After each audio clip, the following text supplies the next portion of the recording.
Empty Epsilon scenario writing, artifact Intrigue, not your typical AI.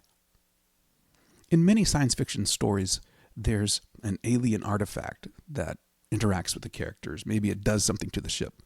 That's what we're adding in this video. There's plenty of material. I'll be going through it quickly. Feel free to pause as needed.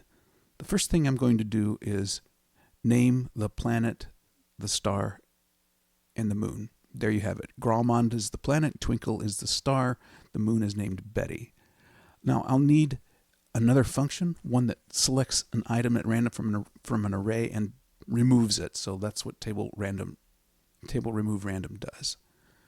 Let's show you some of the lists that we might be removing things. We have the keywords, they're going to be attached to an artifact.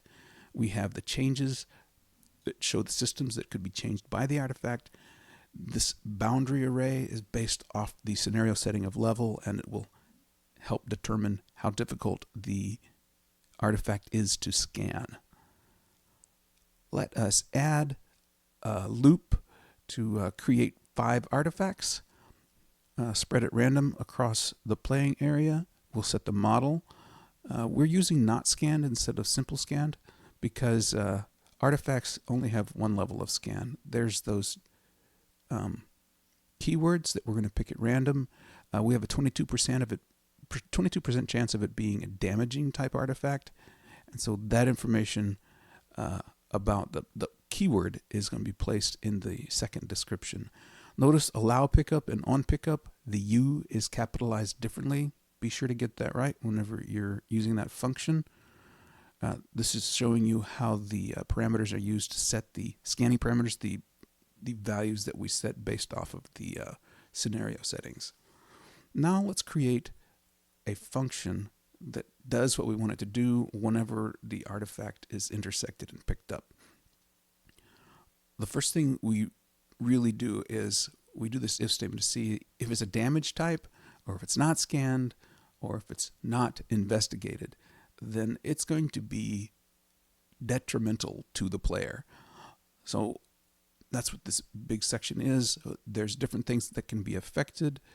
Notice that what we're checking also is translated just like it is in the list. If it's power, we want to set the energy multiplied by 0.5, whatever the current max is. And we also send out a message in red in the ship log to say that the capacity has been reduced. We do similar things for impulsive maneuver. Notice that shield is a little different because there's a front and rear shield for most of the player ships.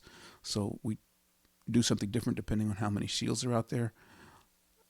Again, we multiply it by 0.5 so to cut the capacity in half. Similar for the hull, we multiply it by 0.5 to reduce the hull points. Now, on the other side of that, if they get a positive artifact, then for power, we're going to multiply that by 1.5, and then we're going to set the current energy to match the new, bigger powered battery. We'll send them a message in green to say that something positive has happened to your ship. Impulsive maneuver is a little simpler. Shield is like it was before. There may be 2 of them, and so we set the maximum 1.5, and then we also set the current level to whatever the maximum is. If it's just one shield, then we just do the one shield, but we also set its max. Hull is similar. If we improve it, we also give the hull points to match the improved value. Okay, we have this list of artifacts. We need to maintain that list. So this is going to be hit all the time out of the update function. We'll set a Boolean to say, is the list clean? We go through, check it for nil or validity. If it's nil or if it's not valid, then we remove it from the list and we set our Boolean to say that we just removed one. However, if everything is fine and the list is good, we go through the list, and for each item in the list, we go through all the players. If it's scanned, then we set that indicator saying it's scanned. We'll use that in the comms here momentarily. If we have this maintain function, we want to put this line here, maintain Meklar artifacts, in the update function so that it will be maintained all the time. Let's update the flagship comms with a check against this new Boolean that we just set, Meklar artifact scanned. If the player has scanned it, then whenever they talk to the flagship, then they get information about it. Essentially, they don't know much, but there's an expert that's currently researching traces on the moon that we named earlier, and we give the sector of the moon, we give his ship name, and we tell you that the ship's in orbit around the moon.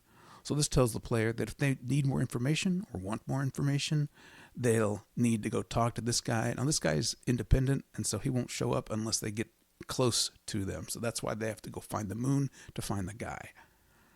All right, so let's create a function for communications for the research vessel. So the first thing you're going to get when you hail them is this message that says, "Oh, these Meklar traces, they're fascinating. Did you know this civilization has been around 400,000 years longer than us? Oh, why are you here?" So for the parameter, we'll put in the name of the moon because, he lives to research this stuff. So he's focused on that. And we tell him, "Hey, we need your help with this artifact." "Oh, you came to the right place." Then we'll loop through the artifacts and we'll check each one. If it's scanned by the player, then we'll create a button that says you can send data on this particular artifact to the expert. The expert will get information about it. One of the things he determines is whether it's going to have a positive or a negative impact, and the ship system that it's going to be impacting.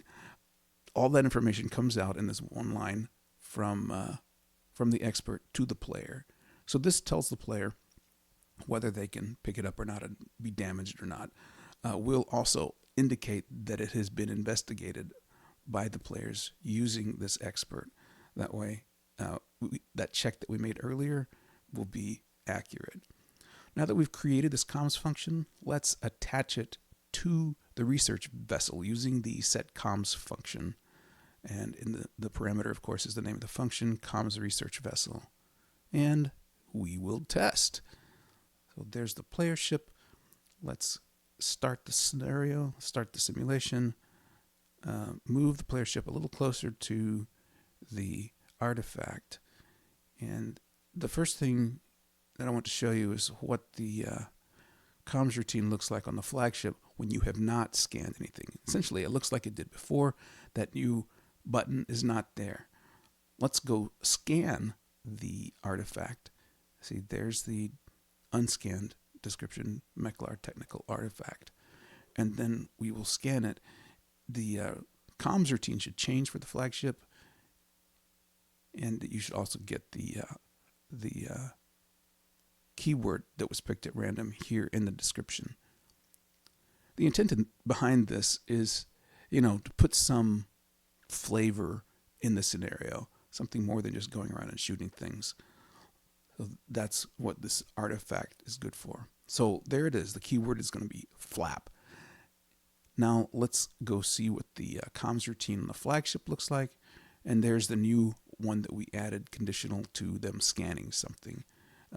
Artifacts expert is out in sector H7. So let's go move the ship over to the guy, and we'll talk to the guy.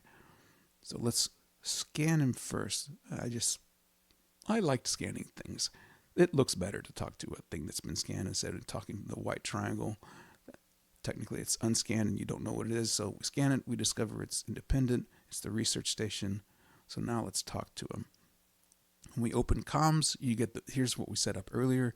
These are fascinating. They've been around for a long time. You came to the right place. Send the scan data. And so they're saying the pick it up has a positive impact and it's going to affect the shields. So we'll go over, move the ship back to the artifact we were scanning earlier, and then we'll run it over and see what happens. That's the way you pick up artifacts in Empty Epsilon. In case you didn't know that, you just move the ship to intersect it. Now, if you were paying attention earlier when we defined the artifact, we set the fact that it could be retrieved or picked up to true. All right, so yes, we see the shield capacity has been increased. There you have it. That's how to add some artifact intrigue.